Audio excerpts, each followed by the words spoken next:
Olá, boa noite. Live hoje com Daniel HDR.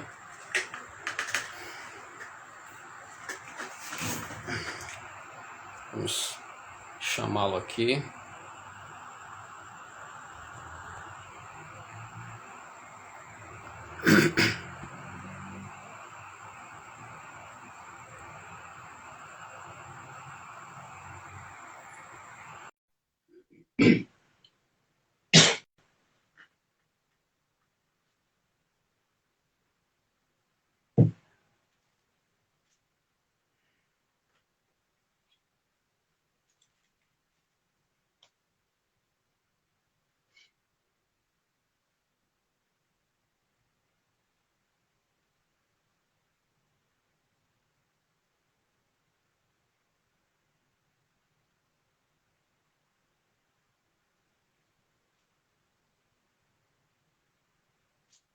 Boa noite, Amanda.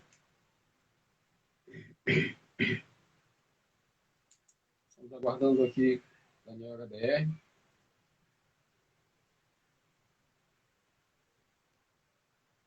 Bom, Victor.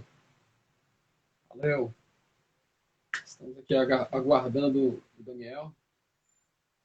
Beleza? Obrigado aí pela participação. Vou dar aqui mais um convite para ele.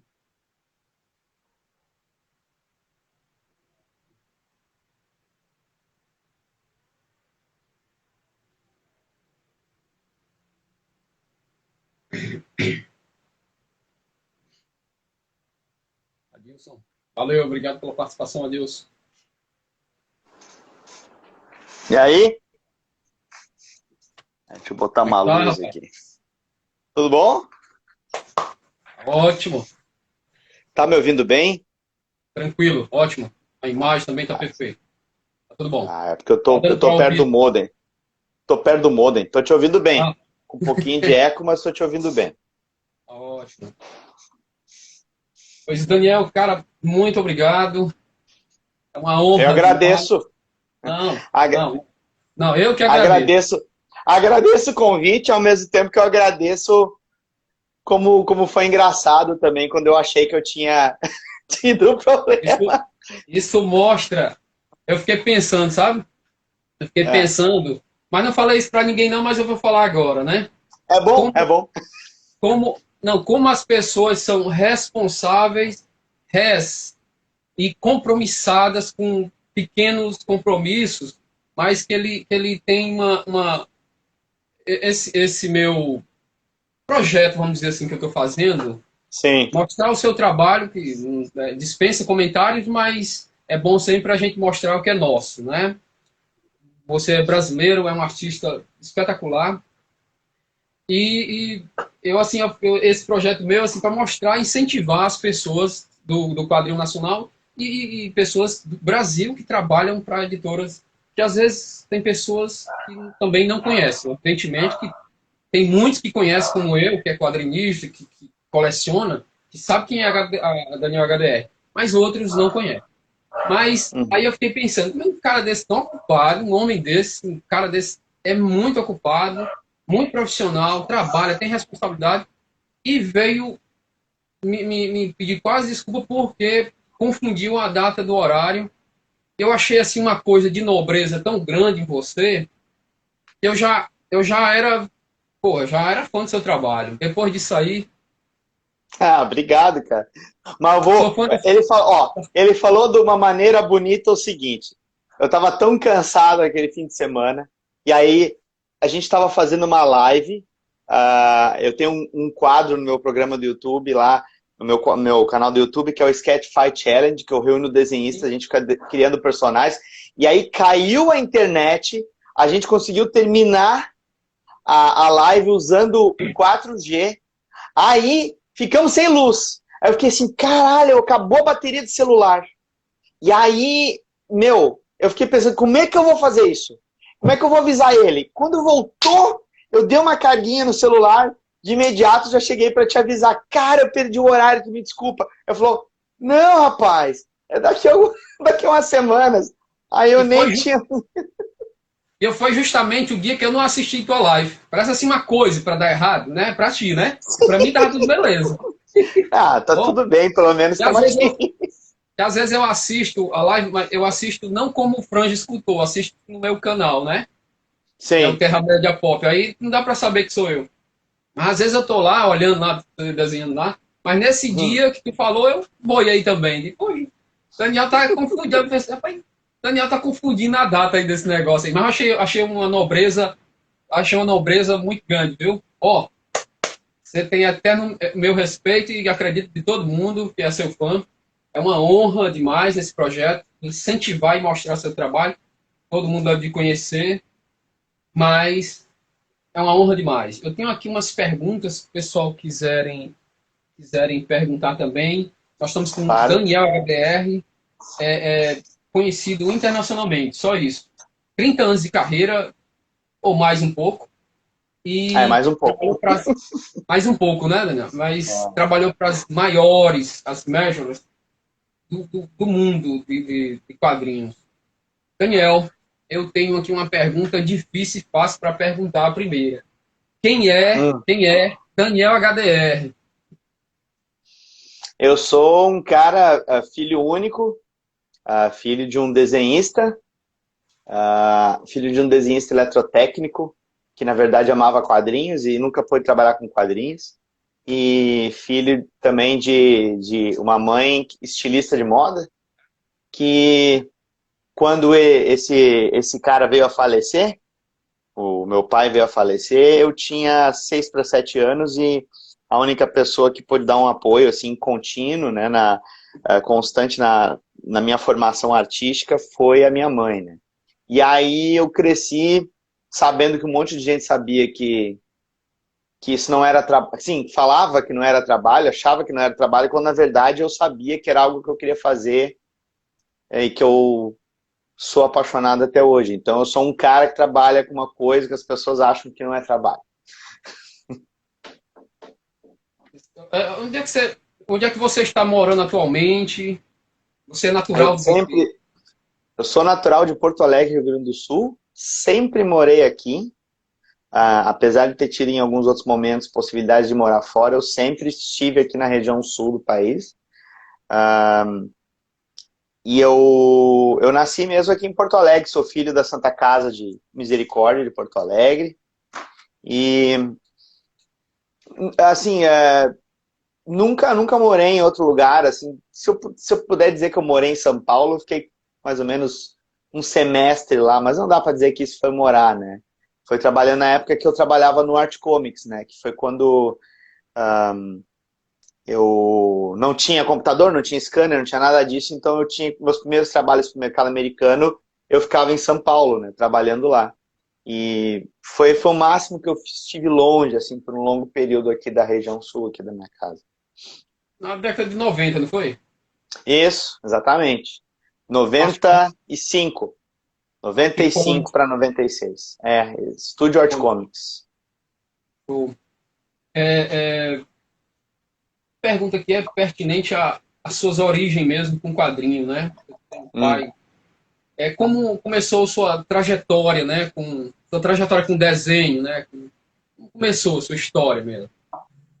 Começou com ele me apresentando quadrinhos.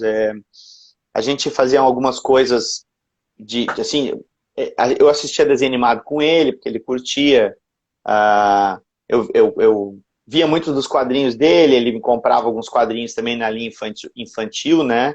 Como eu falei, eu era muito jovem, eu me alfabetizei com quadrinhos quando eu fui para o ensino fundamental, eu já sabia ler e escrever. Que mais? Me lembro dele quando eu era criança, assim, eu tinha os bonequinhos da Gulliver, que até hoje eu adoro eles, eu tenho esses Também bonequinhos em tinha. casa, tem alguns que estão me faltando, inclusive. Ele pegou um surfista prateado, assim, que era um dos que eu tinha, e me mostrou como é que eu fazia, o bracinho, a perna. Mas foi por aí. Aí depois, quando ele veio a falecer, eu tinha esses quadrinhos dele, e eu queria também já colecionar os meus próprios, eu continuei a colecionar quadrinhos, né? Então, assim, a minha posição como um leitor de quadrinhos querendo ser um desenhista ela veio a ficar um pouco mais intensa quando eu já estava acompanhando os quadrinhos Abril, e aí eu lia os X-Men do Byrne, eu lia o Demolidor do Miller, moleque, sabe? Bem moleque. E aí foi quando eu botei na minha cabeça que eu queria ser um autor de quadrinhos, assim, só que eu nem sabia como, eu tinha 8 para 9 anos, assim. Então, diria dos 9 anos em diante, foi só processo de tentativa e erro, massivamente, muito murro em ponta de faca, não sabendo desenhar figura humana, entendendo como desenhar um pouco mais velho, já não sabendo desenhar cenário, começando a escrever as histórias, todas elas sempre muito parecidas com outras histórias que eu já tinha lido. Foi assim, a minha proximidade com o desenho. E isso tudo, em paralelo, sendo incentivado pela minha mãe, que até abre mão de voltar a morar no interior do estado aqui com os meus parentes, porque ela imaginava que eu, continuando a morar na capital aqui do sul, eu pudesse ter um pouco mais de oportunidades para me aperfeiçoar, para estudar isso, que de repente eu indo para o interior do estado, na cabeça dela, não seria o caso. A gente sabe que hoje em dia também isso é relativo, a gente tem, além da internet, tem muitas faculdades mesmo de design, de animação, de desenvolvimento de jogos em todo o país, né, no interior do estado mesmo, mas foi uma coisa que ela enfrentou com muito afinco, assim. Nunca fomos pessoas com facilidade, assim, a gente nunca teve as coisas fácil. Não bastava dizer assim, mãe, me dá um gibi, ela me dá, então eu tinha muito que conseguir um gibi, 2, 3 meses depois eu conseguiria outro, e talvez com alguns escambos eu conseguisse ler outros quadrinhos, né? Tipo, trocava um gibi por outro, essas coisas. Não dava outra, não dá outra, não deu outra, né? Você, pai, mãe, artista, né? Incentivo grande, né? Incentivo Tem muito muita gente que grande. não tem isso, né, cara? Não Tem tem muita isso, gente que né? não tem isso. Para as pessoas que não têm, eu até digo, tenham paciência, porque a preocupação, às vezes extremada de alguns pais, é a maneira que eles têm para dizer que te amam, assim, sabe? Porque eles não têm parâmetro, né? Então, a pessoa que gosta disso e às vezes está procurando um apoio da família e não tem de imediato, não significa que é algo ruim. Assim, significa que só vai ser um pouco mais demorado até conquistar a confiança, a segurança. Mas existe, e às vezes muitas pessoas largam esse tipo de coisa por causa de uma pressão da família, por querer que a pessoa trabalhe em algum emprego convencional, ou achar que isso não traz dinheiro, que não dá estabilidade, tudo. E o sonho dele é outro, né? O sonho da É, pessoa é outro e é obrigado isso. a. Tem muitos, sabia? Tem muitas pessoas assim. Tem. Eu tive uma sorte, eu não tenho. Meus pais não eram artistas nem nada, eu aprendi sozinho, porque também conheci o quadrinho muito cedo, né? Em 80 e pouco eu comecei a conhecer Fala Selvagem de Conan e outras coisas, Pato Donald, essas Sim. coisas. Comecei a desenhar e tal. Para mim foi. Eu acredito que muita gente também tem história com quadrinho, né? Tem até Tem. um pouco de aprender a ler mais com quadrinho, aprender a desenhar com quadrinho. Meu professor foi vendo as histórias em quadrinho, né?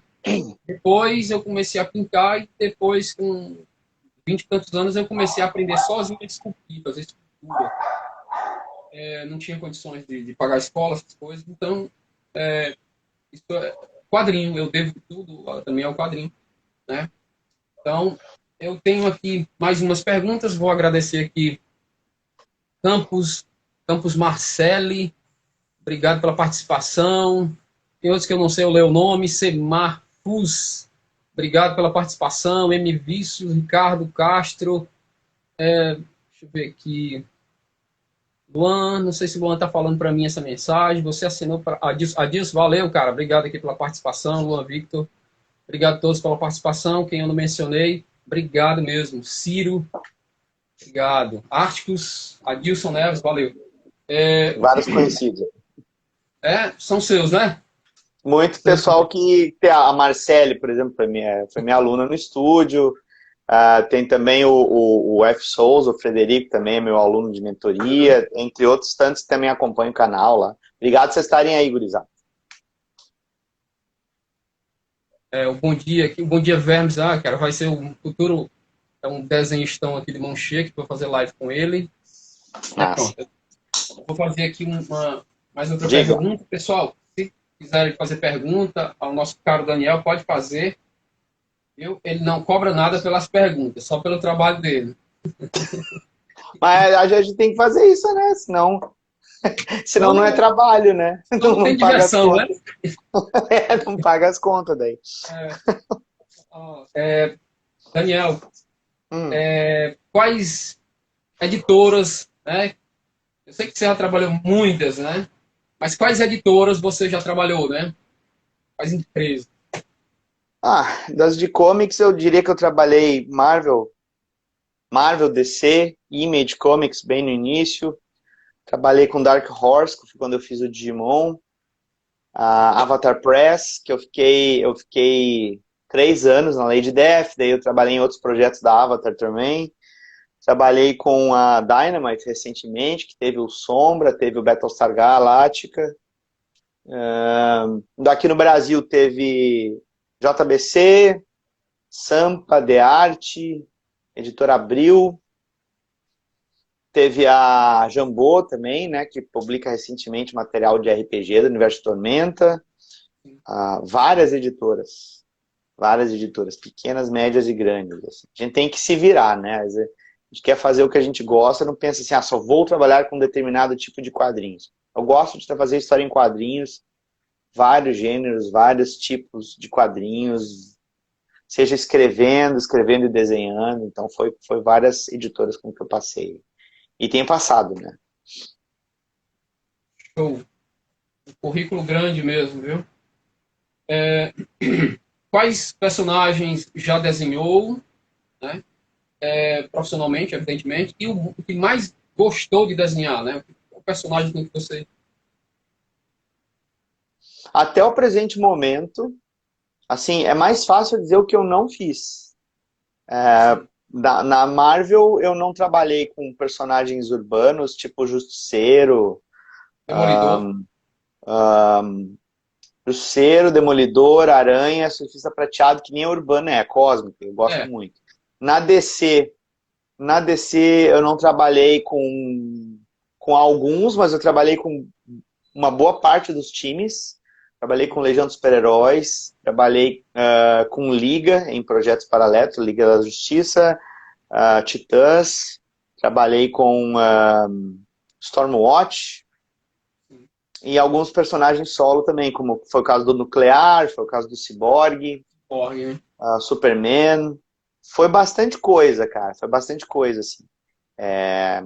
Na Dark Horse eu tive passando por Red Sonja, Vampirella, Sombra, a franquia do Battlestar Galactica, que eu falei também. E tem também na Dark Horse, eu não cheguei... a Vampirella, eu vi que tu postou lá alguns. Na Dark Horse eu nunca cheguei a trabalhar com algum dos outros títulos da linha que eles tinham do Predador, do Alien, de outras coisas, mas eu tive 2 anos de contrato de exclusividade na Dark Horse com o Digimon, né? Que foi esse mangá que eu fiz, que saiu lá para os Estados Unidos e para o Japão também. Foi 2 anos trabalhando com eles. E é isso, assim, de vez em quando rola de trabalhar com personagens mutantes, né? Eu trabalhei com X-Men na Marvel também, Vingadores, mas os que eu citei da Marvel eu não trabalhei até agora, assim, em produtos oficiais, né, no caso. Show demais. Quais editoras atuais você está trabalhando? Projetos atuais agora? Agora, cara, eu tô trabalhando com a Marvel e não é com quadrinhos. Assim, ó, na verdade é com Marvel e DC. DC eu tive envolvido no material do filme do Adão Negro, que teve divulgação no DC Fandom, teve artes conceituais para o filme, né, de divulgação lá do evento. Depois eu me envolvi com um projeto da Marvel de colecionáveis dos X-Men e agora recentemente com o Falcão e o Soldado Invernal. Mas boa parte desse não envolvimento com produção de quadrinhos foi porque no ano passado, e foi uma coisa que eu comentei até em umas entrevistas, muitos de nós não sabiam onde a gente ia parar, a gente não sabia como ia ficar Nós ainda não sabemos, né? Mas a gente está... muitos de nós, e eu estou incluso nesse sentido, a gente pensou o que nós tínhamos feito até agora. E eu percebi nos meus 32 anos de carreira que foram poucos os momentos que eu pude parar para fazer as minhas ideias. Então, desde julho, eu diria, do ano passado, eu tenho produzido o meu material para o meu canal. Envolve desde os meus personagens até quadrinhos autorais que eu tenho desenvolvido com colegas.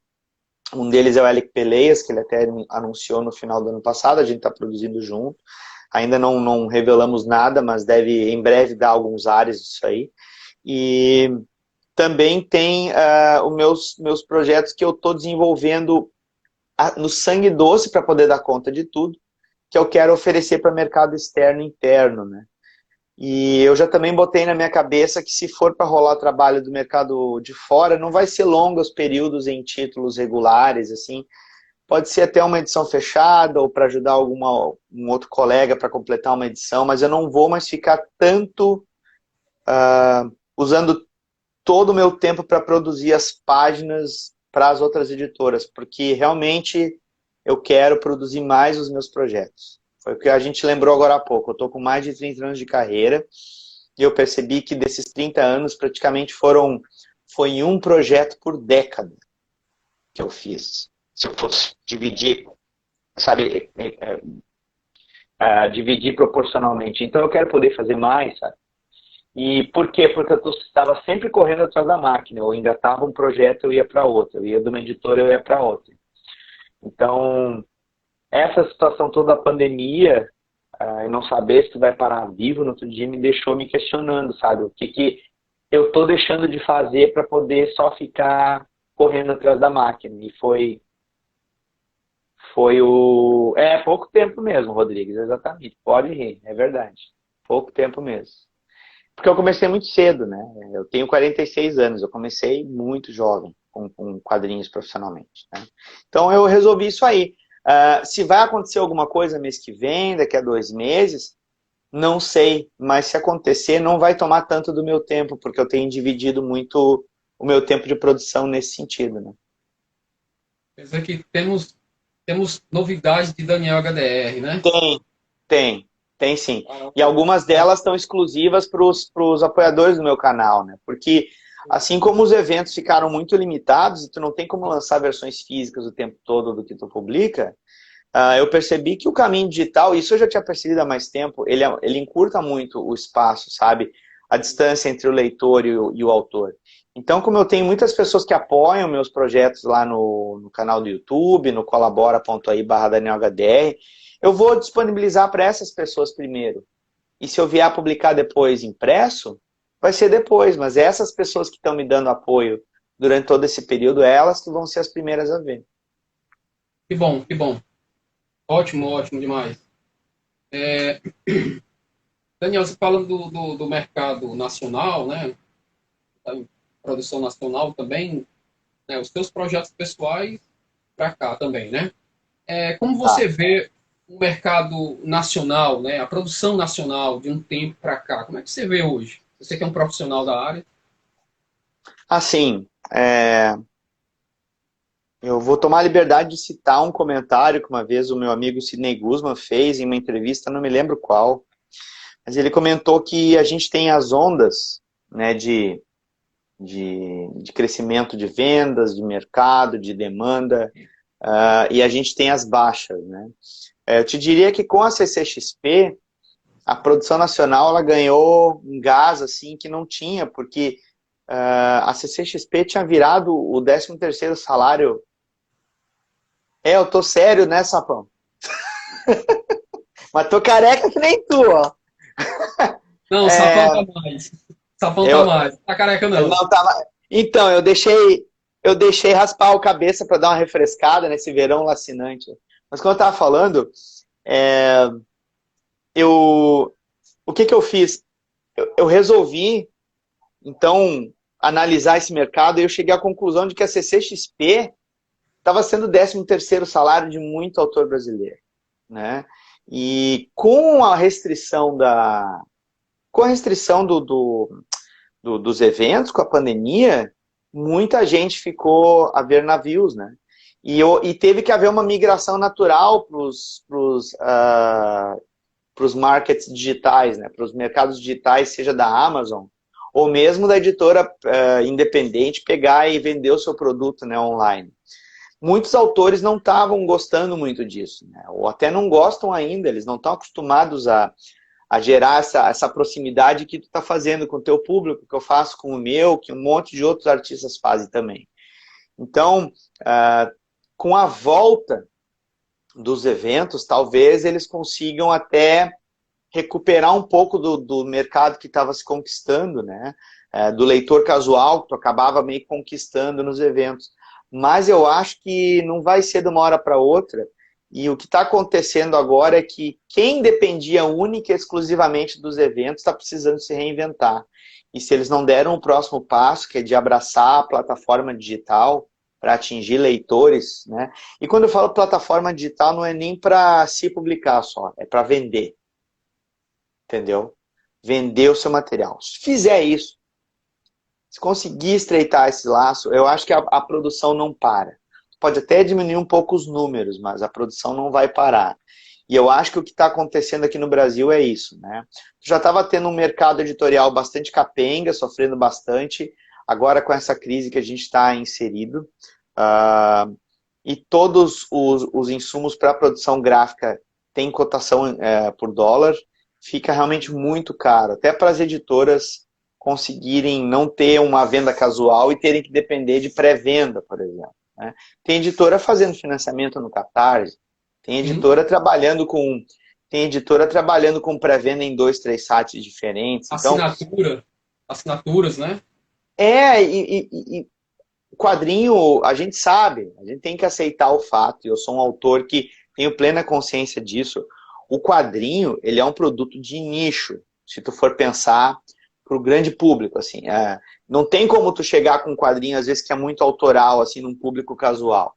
Se a tua abordagem não for popular, se o teu projeto não dialogar com o maior número de pessoas, a tua tendência é tu ficar isolado num gueto, e esse valor por exemplar, ele vai ficar elevado devido a esses custos de produção que eu estou falando. Então, existe uma grande parcela, eu acho que dos produtores de quadrinhos aqui no país que estão vendo ainda a salvação da lavoura como a volta dos eventos. E eu não acredito que eles devam se agarrar tanto a isso tão fácil.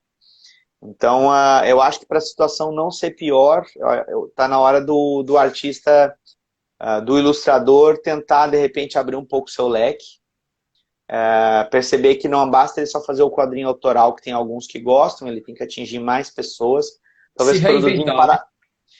Se reinventar. Talvez não produzir só de uma forma única, mas fazer paralelamente, sabe? E, ao mesmo tempo, estar preparado por o que vai acontecer, porque eu acredito que com a volta dos eventos e com as próprias grandes editoras voltando a atuar nos mercados digitais, né? As editoras pequenas vão acabar, talvez até ganhando um espaço no meio do mercado físico, mas o mercado físico aqui, ele está muito concentrado nas livrarias. Banca de revista não tem mais. O máximo que tu tem é banca de shopping. E mesmo assim, essas bancas de shopping são livrarias. Então, você tem que pensar no teu produto, não aquela coisinha todo mês, lá um capítulo. Quer fazer seriado? Faz digital. Quer fazer o leitor comprar a experiência completa? Vende uma novela gráfica, vende uma graphic novel. Mas não tem que ser muito sofisticado o assunto da graphic novel. Não. Você pode fazer um quadrinho infantil, sabe, no volume único. Você tem que contar uma experiência completa para a pessoa comprar aquela edição inteira, não ficar escrava da serialização. As pessoas já são assim no streaming. Elas já assistem uma série de longa data por streaming. Os próprios serviços de streaming estão aprendendo a cativar e gerar um buzz constante, pegando o seu produto de série lá e plantando um capítulo novo toda semana, né?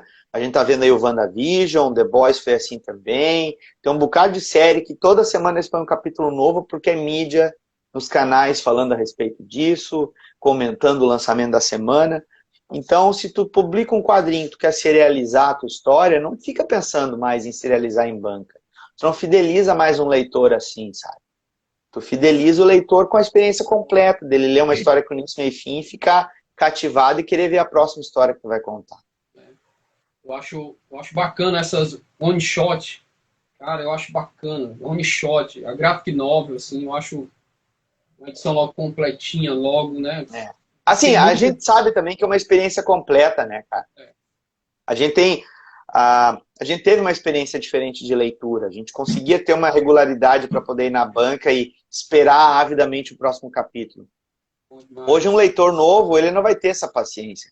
Esse leitor novo vai procurar cheat de videogame aí para poder passar de fase mais rápido. Ele vai chegar uma Final, série, né? às vezes, ele vai querer maratonar o raio da série. Não, a gente tem que pensar que se é para então tu pegar e cativar leitor que tem esse perfil de comportamento no mercado físico, vai ter que fazer ele comprar a edição de uma vez só. Ou então, se é para ele ler seriado, então pega e faz o cara comer na tua mão. Todo mês tu põe um capítulo novo. Rapaz, ó, pessoal, para quem está assistindo, mais de 30 anos de experiência, tem know-how e tem palavra para dizer o que ele está dizendo. Experiência. Me fale aí para todos do Dynamo Studio. Tá. Dynamo Studio. Dynamo Studio começou como se fosse uma equipe de super-heróis que cada um tinha o seu super-vilão. Quando a ameaça era global, a gente se reunia. Entenda-se a ameaça global como prazo, né? E aí a gente conseguia fechar os prazos. Hoje em dia, o Dynamo tem um pouco disso ainda, né? Mas cada artista tem a sua nota fiscal, tem os seus projetos e tudo mais, mas também tem os cursos, né? Então, hoje com a pandemia também, a gente abraçou o formato do EAD, mas não tendo aulas somente gravadas, nós temos as aulas ao vivo, né, com as turmas acontecendo em classes supervisionadas com o professor. E está fazendo 23 anos agora o Dynamo Studio, agora em fevereiro. 23 anos. E eu tava lembrando, cara, em fevereiro de 2020, a gente fez um festão lá no estúdio, cara. Eu discotequei, inclusive, botei som. E, nossa, aí a gente passou todo 2020 enclausurado, ainda tendo que ficar, né? Estamos ainda. Mas eu fico pensando agora, no 23º aniversário do estúdio, a gente podia também estar fazendo uma festa, e não, a gente tá tendo só que se focar, cada um na sua produção, tá sendo assim, né? Show. Para quem não sabe, claro, tem muita gente aí que está sabendo, mas o Dynamo Studio nada mais é do que uma fábrica de talentos também, né? Porque quem está encabeçando o Dynamo é só o Daniel, né? Daniel HDR. Eu criei ele tempo atrás, né? Mas muitos profissionais saíram vamos dizer assim, do ambiente dos cursos, né, que eu tive envolvido. Né? Acho que muitos deles são do nosso corpo docente, né? A gente tem muitos profissionais que se tornaram professores da escola também, mas é uma, como é que se diz? É uma sorte minha, assim, não uma sorte, é um presente que eu tenho, porque eu sempre digo que quando eu perco um aluno, né, porque ele conclui o curso, né, eu ganho um amigo. E ao mesmo tempo eu posso ver um profissional florescer, assim, então isso é muito legal. A gente vê muitos deles construindo a jornada deles, como é o caso do Gustavo Borges, do Matias Strebe, do Jader Correia. Matias o trabalho do Matias é muito bom. Vai vir para a live também ele, tá? Eu imaginei. E Sidney também. Se Sidney ver essa live aqui, Sidney, estou aguardando a sua data também, meu amigo. Você é gente boa. Esse para depois. O Matias também já está praticamente agendado, está agendado. Você já falou com o Gustavo também, o Gustavo Borges tem um trabalho muito legal também. Gustavo com o Pétalas, né? Quando o Gustavo recebeu a indicação do Eisner, cara, ele falou para a mãe dele, e em seguida ele falou para mim. E aí ele passou lá no estúdio e a gente ficou chorando que nem bezerro, sabe? A gente ficou assim, ai, cara, que legal, que legal. Muito massa, menos, cara. né? Não é para menos, né? Foi muito legal. Eu convidei quem está também para, quando ele ficar mais calmo lá, que é difícil, graças a Deus está muito bem para ele, é o Geraldo Borges. Sim, o Geraldo. O Geraldo. É fantástico, Gente cara. Eu finíssima. conheci ele na Cara, muito CCXP. legal. Ele fala e faz assim, né, na cabeça. Assim. Pô, então, rapaz, pô, então. Ele fica fazendo assim. É o cara, gente boa pra caramba. Assim, o Geraldo é um cara que também soube se reinventar, porque no período que ele estava tentando desenhar de uma forma muito realista, ele soltou o traço dele, ficou muito, muito divertido o Pô, traço deles. a evolução enorme, assim, de um tempo. Eu conheci É. ele estava lançando o primeiro quadrinho dele na CCXP. Um deles foi em 2015. Eu conheci o Felipe Fogosi, estava ele e estava eu esqueci agora o desenhista, que é dono até de uma escola lá de São Paulo, também estava com um quadrinho também. Eu conheci Uhum. ele lá na CCXP. Profissionais demais, demais, demais, demais. É aonde encontrar os trabalhos ou solicitar, né, as artes de Daniel HDR. Ah, sim. Muito do meu Fala seus material canais. que saiu no. Pode, Hã? pode Desculpa. falar seus canais, seu Não, claro, endereço, claro. Assim, falar tudo aí que você meus quiser. Quem materiais, manda aqui é meus, você. meus materiais que saíram no exterior, boa parte deles você acha em formato digital mesmo na Amazon. E até aconselho que se você puder, você vai lá no meu canal, no youtube.com/DanielHDRArt. Clique em qualquer um dos links que a gente esteja indicando produtos da Amazon lá. E aí você vai acabar nos ajudando também adquirindo. Dá para ler pelo Kindle, em celular e tudo mais. Mas na Dynamite tem recentemente eles lançaram a graphic novel, né, do Battlestar Galactica, que recebeu o TV, o The Dragon Awards. Eu e o John Jackson Miller, que a gente produziu, né, o material do Battlestar Galactica junto com a Natália Marques, colorindo, a gente ganhou o prêmio de melhor graphic novel, né, nesse prêmio lá nos Estados Unidos em 2020 agora. Também dá para comprar desse modo. E acessando as minhas redes sociais, em especial o meu canal do YouTube, né? Tem muito dos conteúdos que eu produzo de vídeos, através das lives também. A pessoa ela consegue acessar material exclusivo meu se tornando apoiador do canal. Então, um dos canais mais regulares que eu diria de apoio é o colabora.ai/DanielHDR, né, que é uma plataforma brasileira de financiamento coletivo, colabora.ai, que é a apoiadora do meu canal, e lá você apoiando, você tem acesso a conteúdo exclusivo que eu deixo disponibilizado no canal do YouTube e também no meu grupo lá no Discord, né? Que é uma ferramenta de jovem, e aí eu estou aprendendo a usar ainda, né? O Discord, mas lá no Discord tem desde aulas, tem aulões direcionado para apoiadores de perspectiva, anatomia, narrativa e tudo mais. Há até material inédito de HQs, material inédito de roteiros também para treino, páginas em alta resolução para treinar cor, arte final, storytelling, muito material de bônus também, participação em avaliação de portfólio também, tem várias coisas assim lá no Discord. Isso é a maneira mais fácil de Para quem apoia, né? para quem apoia. É lógico que quando o pessoal vai lá na live, troca uma ideia, eu troco tranquilamente uma ideia, dou opinião, tudo mais. Mas, assim como. Pois é, né? Mas assim como quando eu estou num evento com a minha mesa, eu acho que essas ferramentas de financiamento coletivo são mais ou menos como se você estivesse no evento e convidando a pessoa para ela ser um apoiador, e aí ela tem acesso ao que tem na mesa. Então é mais ou menos por aí, né? Show, show, show. Ó, pessoal, para quem quer aprender a quadrinizar e tudo, esse é o cara. Aí você vai na É, bio dele aí, vai na bio aí, é. tem isso aí sobre apoiar, né? Eu já E tem também o meu curso, né? O Dynamo Studio. Eu tenho sim, os meus cursos de produção de quadrinhos, desenho artístico e desenho básico. Mas tem vários cursos. O Matias, mesmo que você falou, tem o curso dele de aquarela, né? O Jader Correia de arte final. A gente tem diversos segmentos, todos com atendimento online no atual momento. E mesmo depois da pandemia, a gente vai continuar com as turmas online. Que é uma realidade que não tem mais volta. A gente sabe disso. tem que se reinventar mesmo, meu amigo, para poder dar Tem. certo.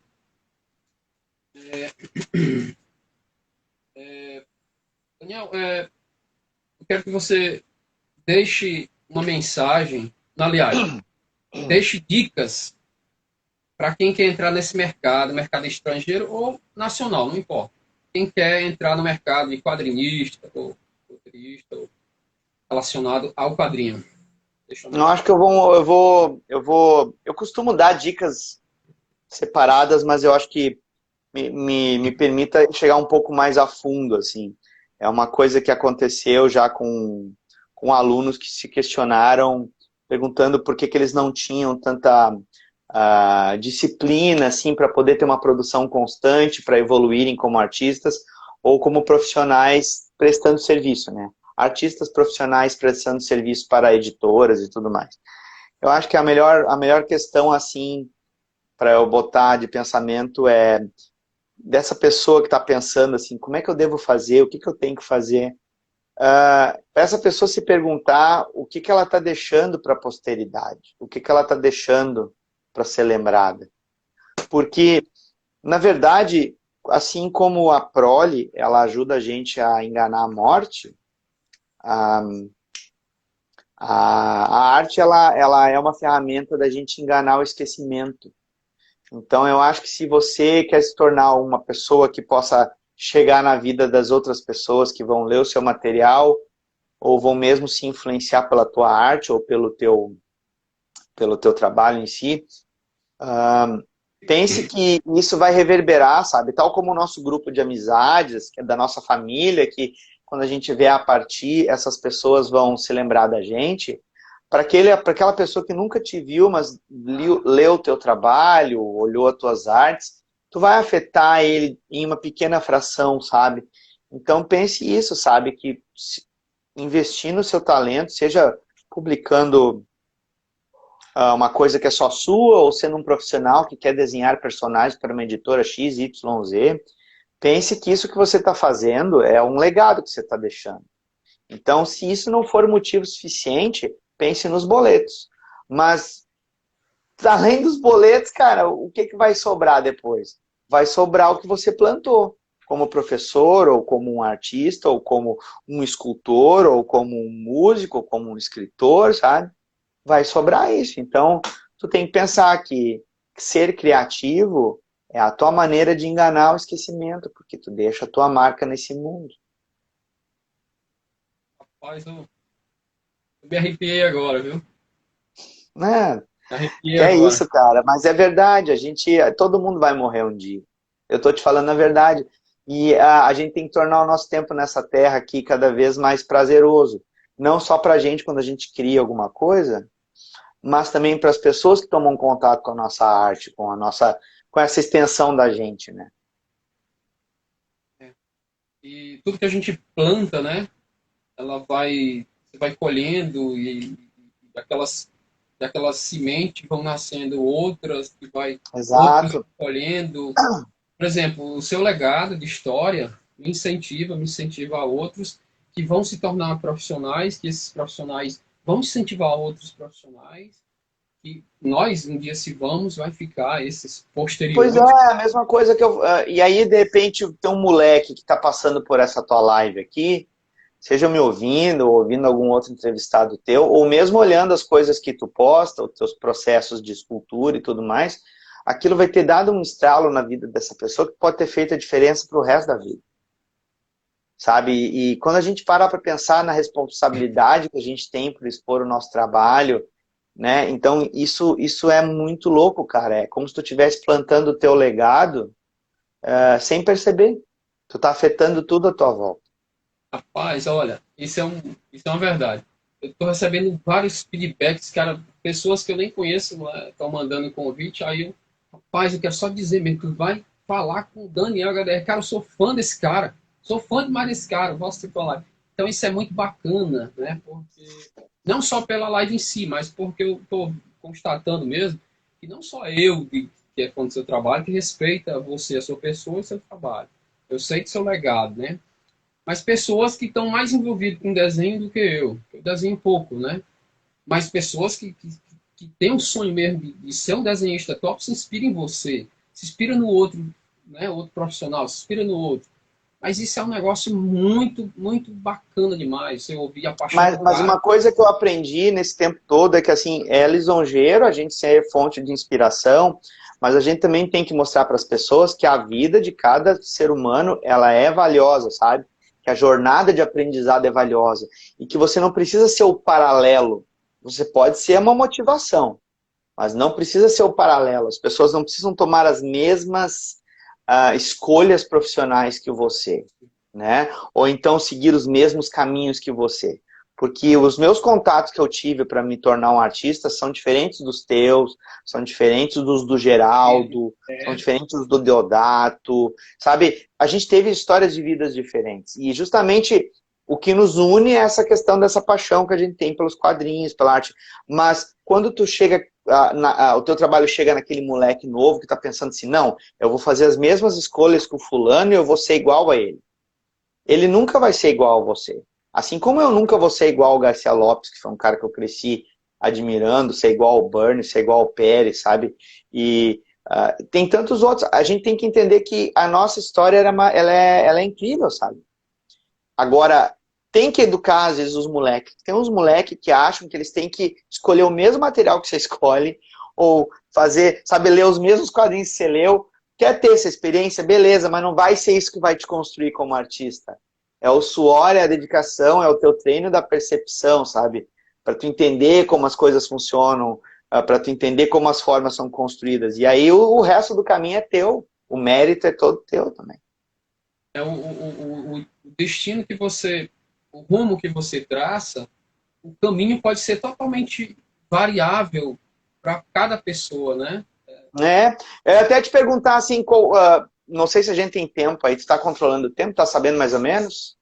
Estou aqui, Como é que tá? 8h43. 8h43 que nós temos ou falta? Não, Não entendi. tá com 45 minutos, mais ou Tá, menos. deixa eu te perguntar uma coisa.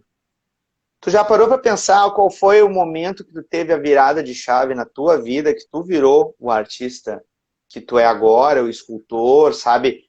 Parou para tirar do nada, às vezes, uma figura inteira. Qual foi o momento que tu viu e tu pensou assim, cara, eu quero fazer isso? Qual foi o momento que tu teve isso? O momento foi justamente vendo profissionais estrangeiros e alguns nacionais trabalhando, né? Uhum. E a paixão do quadrinho, eu queria ter aquilo. Ter Não queria concreto comprar. na tua É, frente, em 3D. queria comprar. Fã de Conan, eu tinha que fazer um Conan para mim. Na época eu fiz Aham, um Conan não era tão bem feito, né? Como esse. sim. De Durepox, aquela massa Durepox, né? Eu já Aí eu, trabalhei com Durepox, é um inferno, tem que ficar umedecendo o tempo todo. é, esse aqui vai para Califórnia, é de um amigo lá, é o personagem dele, é todo em epóxi, ferro e Sim, epóxi. É um aham. personagem dele lá. É, Mas esse momento tu chega a te lembrar como é que sim, foi? aí tu perguntou, deu uma luz aqui. Eu, eu, Legal. eu queria fazer para mim, sabe? Do jeito que eu queria fazer uma história em quadrinho, eu até fui recusado no tempo da editora Scala, tenho ainda as Uhum. páginas desenhadas ainda por mim. Aí eu disse assim, não, eu vou fazer o meu próprio personagem. E meu primeiro personagem não foi Conan, foi Homem-Aranha, com Durepox. Sim. Depois eu fiz Conan, né? Eu me lembro nitidamente, quando eu vi aquelas estátuas do estrangeiro, né? Eu disse, não, pronto, eu me inspirei no McFarlane, né? Porque o McFarlane eu fiquei fã de Spawn. Cara, Sim. esse Tu, cara tu, ele é é uma cria gênio. dos anos, tu é uma cria dos anos 90, então. Ah, sou, eu sou daquela época mesmo, viu? A imagem e Aham. tudo. Aí eu disse, não, eu tenho que criar o meu negócio, eu tenho que fazer um boneco, né? Aí eu pensei, não, não vou fazer os meus próprios personagens, né? Meu universo, né? Os meus personagens. Sim. Mas aí eu disse, não, vou fazer um negócio desse aí. Aí meti as caras. Nossa, saiu uma perna desproporcional, apesar que eu estudava muita anatomia, mas dava para ver que uma perna era maior que a outra. Eu te perguntei isso pelo seguinte. Tu já parou para pensar como é que teria sido a tua vida se tu tivesse feito uma outra escolha? Num mundo paralelo que eu não estou fazendo escultura, talvez eu esteja sendo mecânica de moto. Eu amo também, mas nesse mundo aqui, que eu não sei se é o paralelo, eu sei que eu tô fazendo... Às vezes eu penso também assim, sabe, que se o meu pai, talvez ele não tivesse falecido comigo tão jovem, talvez eu tivesse até fugido dos quadrinhos, porque tem muito aquele esquema do adolescente querer contestar as escolhas do pai, eu ia achar os quadrinhos que ele gostava chato, essas coisas todas. Porque eu já percebi que eu uso muito eu usava, né? Muito dessa paixão pelos quadrinhos como uma maneira de manter algumas lembranças, poucas que eu tinha dele, vivas. Porque eu perdi ele muito jovem, eu tinha 6 para 7 anos, então são poucas as lembranças que tu tem, tu não tem uma história de crescimento completo com teu pai, né? Então, assim, eu às vezes penso nisso também. Mas isso é uma maneira de tirar uma coisa boa de uma situação ruim, né? Mas talvez eu até tivesse me reaproximado dos quadrinhos estando mais velho. Talvez na casa dos 30 anos, pelo saudosismo, por pensar assim, nossa, agora talvez eu já fosse pai, né? Eu ia pensar, nossa, meu pai também curtia essas coisas, agora eu tô vendo meu filho, minha filha também gostando das coisas. Então tem muito disso também, né? Então quando a gente pensa que essas escolhas que a gente faz, elas são transformadoras e elas mudam todos os nossos dias, isso também é muito magnífico, porque tem gente dentro do nosso meio que já não está mais apaixonada por isso. Elas não gostam mais, estão no automático. E eu até entendo, eu já falei isso um outro dia num bate-papo, assim, eu entendo que às vezes é uma escolha profissional, a pessoa já faz só para pagar os boletos, tudo, mas, cara, se tu perde o tesão por isso, o teu público nota, o teu público percebe que tu está fazendo no automático, né? E eu acho que manter isso vivo ainda é importante para todo mundo. Daniel, é o seguinte, uma hora a live ela corta, eles cortam, né? Se por Tá. acaso cair, você pode voltar só para a gente se despedir, dar um Claro, boa sem noite. problema, Então, sem problema. você não me leva mal. Ó, cara, muito Sem obrigado. problema. E às vezes cai, às vezes não dá para o pessoal voltar. O Eu sei. Matheus. O Matheus tá dizendo aqui, sou seu fã. Ele, Obrigado. qual tipo de folha que você usa para desenhar? Cara, eu gosto de usar o papel Bristol, às vezes eu gosto de usar o papel de aquarela, porque eu uso a pintura em aquarela às vezes. Mas isso quando eu tenho que trabalhar com muita tinta, qualquer papel serve, assim. Não vai ser muito o papel que vai fazer a diferença no teu desenho, e sim o acabamento que tu vai fazer, né?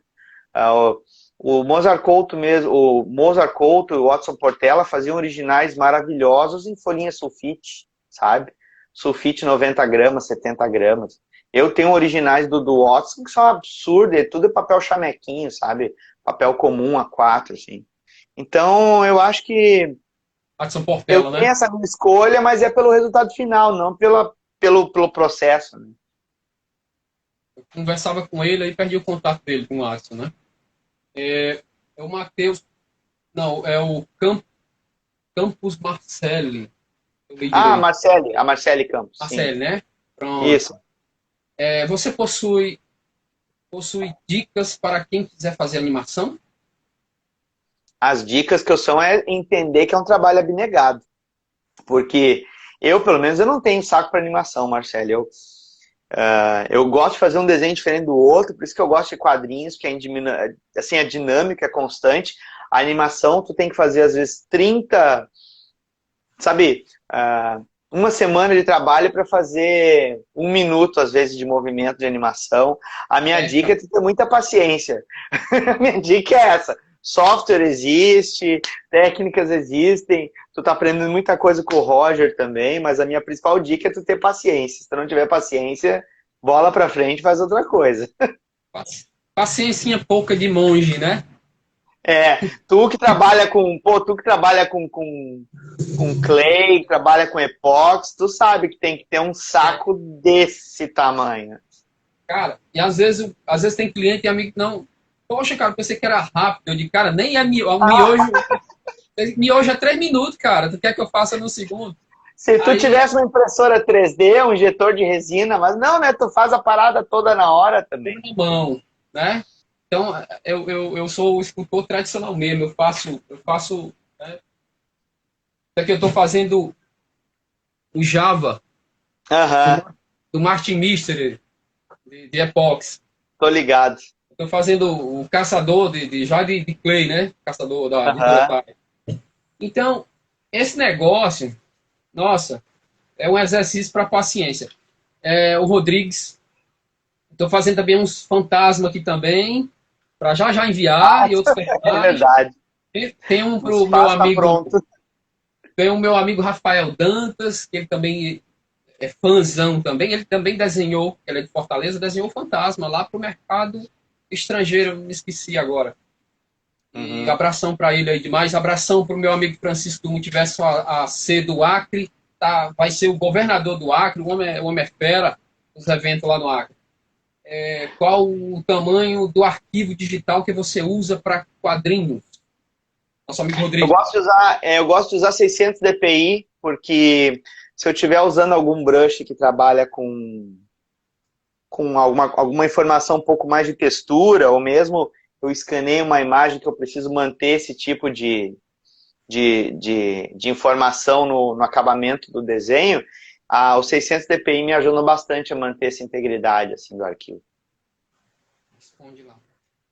Meu amigo Daniel, acho que acredito que vai dar tempo aqui da gente encaixar essas Eu vi que perguntas. que o Eric Pelez acabou de entrar aqui, ele perguntou, tem spoiler de projetos futuros, Daniel?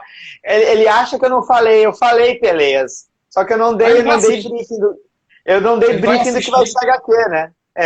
Vai ter que assistir depois. Chegou agora, mas ele vai assistir, tá no IGTV e vai ficar no meu canal no YouTube, é o Terra Média Pop, vai ficar lá gravado lá. Pessoal, algumas perguntas que vocês fizeram para o Daniel, me perdoe, a gente não vai dar para responder todas, ficou algumas sem responder, mas eu agradeço mais de coração. Muito obrigado por estar prestigiando nosso amigo Daniel. Eu gosto demais disso. Respeito. Respeito é uma coisa que vale muita coisa. Daniel, deixe uma mensagem de incentivo para as pessoas que querem publicar, querem desenhar. Eu sei que todo mundo passa por um perrengue. Nós estamos Claro. numa fase que você está num jogo de videogame sem munição, sem nada, e tem zumbi chegando e você está só com uma faca, ainda para pegar essa faca. Ou então você está Sim, querendo desenhar, o lápis está quebrado, não tem nada para fazer a ponta, você tem que sim. inventar. Eu já fiz a ponta uma Claro, vez, não, claro, sem calçada, ó, dúvida. Sem arranhando a dúvida. ponta da calçada. Vai Cara, deixar. ou então a gente tem um governante de merda que põe imposto sobre publicações autorais e aí não põe imposto sobre arma, né? Ou então que não compra Engraçado isso aí. insumos, não assina nada referente a vacinas e fica divulgando um remédio que não tem comprovação científica e um monte de pessoas acabam morrendo, indo atrás do discurso dele e depois ele diz que não matou ninguém. Mas tudo bem.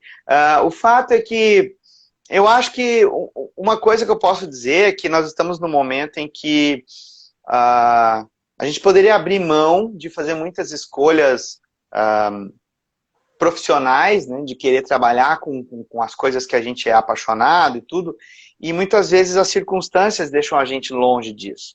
O que eu acredito que a gente pode fazer é tentar associar as coisas. Se assim, em algum momento da sua vida você precisar protelar esses sonhos, tentar trabalhar com alguma outra coisa, enquanto tu não está podendo se dedicar 100% aos projetos que ama, às coisas que acredita, saiba que no momento certo, se você tiver oportunidade, você vai se agarrar a isso de novo. Mas não desistam dos projetos de vocês.